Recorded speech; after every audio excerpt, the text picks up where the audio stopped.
જય વસાવડાની તમામ અપડેટ્સ મેળવવા માટે સબસ્ક્રાઇબ પ્રેસ કરી બેલ આઇકોન પ્રેસ કરો.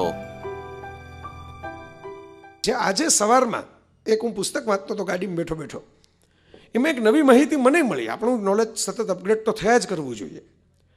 ગાંધીજીની આત્મકથા વાંચીએ ને તો આપણને એવું લાગે કે ગાંધીજી તો વકીલાત ચાલી નહીં એટલે પછી પહોંચી ગયા જાહેર જીવનની અંદર, અને એમાં ચાલી ગયા એટલે પછી હાયલું, પછી ગોઠવાઈ ગયા. આવું આપણે સામાન્ય છાપ પડે, કારણ કે ગાંધીજી આત્મકથામાં પોતાના વિશે દુર્ગુણો બહુ લખ્યા છે, પણ પોતાની જે એચિવમેન્ટ્સ છે એના વિશે બહુ નમ્રતાપૂર્વક બહુ ઉલ્લેખ ટાળ્યા છે. આજે હું એક પુસ્તક વાંચતો હતો, ઓથેન્ટિક પુસ્તક, જૂનું પુસ્તક. એમાંથી ખબર પડી કે સાઉથ આફ્રિકામાં ગાંધીજીની પ્રેક્ટિસ એટલી બધી સારી ચાલતી હતી કે એમને દરિયા કિનારે સીશોર ઉપર પોતાનો બંગલો હતો, જે આજે પણ બહુ મોટી લક્ઝરી ગણાય. દરિયા કિનારે પ્રાઇવેટ બંગલો હોવો એ સાઉથ આફ્રિકામાં દરિયા કિનારે એમનો પોતાનો પ્રાઇવેટ બંગલો હતો એટલી ચાલતી હતી. હવે કેમ ચાલતી હતી એનું સિક્રેટ આમ આવે છે કે એવું તો શું હતું કે ગાંધીજી ગુલામ દેશ હતો ત્યારે સાઉથ આફ્રિકા પણ અંગ્રેજોનો, એમ એક હિન્દુસ્તાની વકીલની પ્રેક્ટિસ આટલી બધી કેવી રીતે સારી ચાલે? આપણે સત્યાગ્રહની બધી ખબર છે, ચંપારણના અંતે ઘણી બધી કથાઓ હમણાં થઈ, પણ આ મારા માટે નવી વાત હતી. એટલે પુસ્તકમાં મેં બહુ ધ્યાનથી વાંચી આખી ઘટના કે આવું કેમ બને. આપણે તો એમ જ માનતા હતા કે ગાંધીજીની વકીલાત છે એમાં તો વકીલાત પડતી મૂકી હશે ને સત્યાગ્રહ જ લડતા હશે ખાલી, પણ એ તો પાછળથી આવ્યું એમનું ચેપ્ટર. એટલા માટે ગાંધીજીએ એક નિયમ લીધેલો કે સાચા અસીલ હશે એનો જ કેસ લડીશ.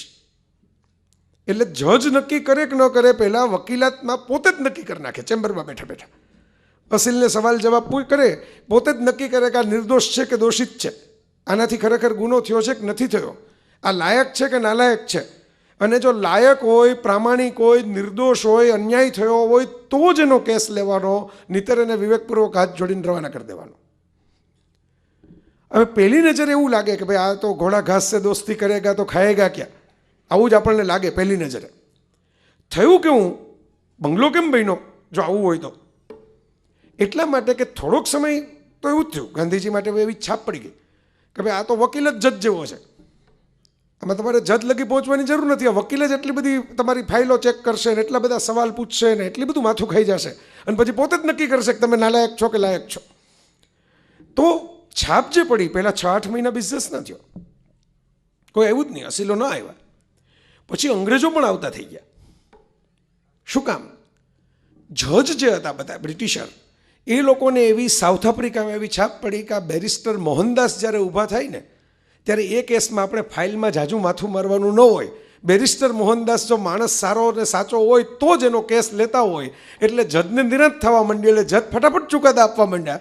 એટલે ધીરે ધીરે છાપ પડી કે જો આપણે સાચા છીએ અને જો ગાંધી આપણો કેસ લડશે તો આ કેસ લાંબો ખેંચાશે નહીં અને આ કેસ ફટાફટ પૂરો થશે. એટલે સ્વદેશી ભારતીયો તો જાય ગાંધીજી પાસે, પણ અંગ્રેજો જવા લાગ્યા, બ્રિટિશરો જવા લાગ્યા કે ભાઈ અમે નિર્દોષ છીએ ને. કારણ કે પેલું જજને હશે સારી છાપ કે બેરિસ્ટર મોહનદાસ ઊભા થાય એટલે એમાં ફાઇલ જોવાની ન હોય, એ પોતે જ એટલા નિષ્ઠાવાન વકીલ છે કે સાચો માણસ ન હોય તેણે કેસ હાથમાં જ ન લીધો હોય. પછી તો ગાંધીજીએ મેં કીધું એમ રસ્તો બદલાવ્યો અને બધું વકીલાત પડતી મૂકીને સત્યાગ્રહમાં લાગ્યા. પછીની કથા બહુ જાણીતી છે.